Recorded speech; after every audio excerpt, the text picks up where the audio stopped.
Hello అండి, welcome back to our channel. ఏంటి ఇంత మార్నింగ్ ఎక్కడికి వెళ్తున్నాం అనుకుంటున్నారా? ఎక్కడికి వెళ్తున్నామో చూడాలనుకుంటే వీడియోని ఎండ్ వరకు చూడాల్సిందే. ఇంకా వీడియోలోకి వెళ్ళే ముందు మన ఛానల్ని ఇంకా ఎవరైతే సబ్స్క్రైబ్ చేయలేదో సబ్స్క్రైబ్ చేసుకోండి. ఇంకా లైక్ కొట్టడం మాత్రం మర్చిపోకండి. ఇంకా వీడియోలోకి వెళ్ళిపోదామా? మేమైతే ఫస్ట్ కోనేరు దగ్గరున్న గంగమ్మ తల్లిని దర్శించుకొని బయటకైతే వచ్చేసాం. మేమైతే డైరెక్ట్గా కోనేరు నుంచి పైడితల్లం గుడికి అయితే వెళ్తాం. అమ్మవారి దర్శనం పూర్తయ్యాక భైరవ స్వామి టెంపుల్కి అయితే వెళ్ళాం.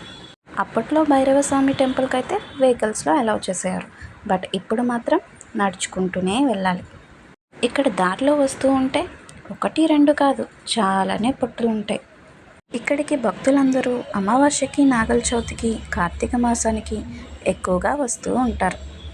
ఇక్కడ గుడి ఎంట్రన్స్లో చూస్తే శివుని దర్శనం అయితే ఉంటుంది. ముందుగా భక్తులందరూ శివుని ప్రార్థించుకుంటారు. ఇక మేము కూడా ప్రదక్షిణాలు పూర్తి చేసి దేవుణ్ణి ప్రార్థించుకున్నాం. ఇక అక్కడి నుంచి కాళికీ మాత దగ్గరికి అయితే వచ్చాం.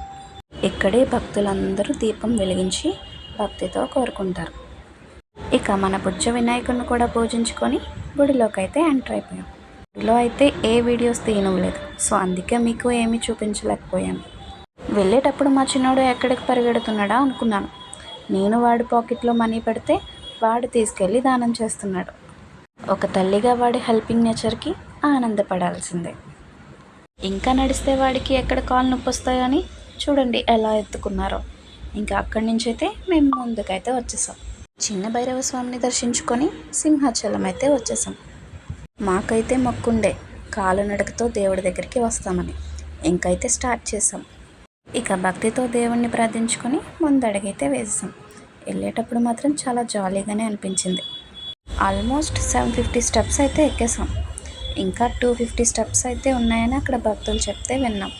ఇక దేవుణ్ణి దలుచుకొని గోవిందా గోవిందా అంటూ వచ్చేసాం. ఇక స్టెప్స్ అయితే పూర్తి చేసుకొని దేవుని దర్శనం కోసం వచ్చేసాం. ఇక లోపలికి మొబైల్స్ ఎలా ఉండదు కాబట్టి మొబైల్స్ అయితే కౌంటర్లో ఇచ్చేసి మేమైతే దేవుని దర్శనం పూర్తి చేసుకున్నాం. అండ్ లాస్ట్లో నేను మా హస్బెండ్ కొన్ని ఫొటోస్ అయితే దిగాం. ఏడుకొండలవాడా గోవిందా గోవిందా.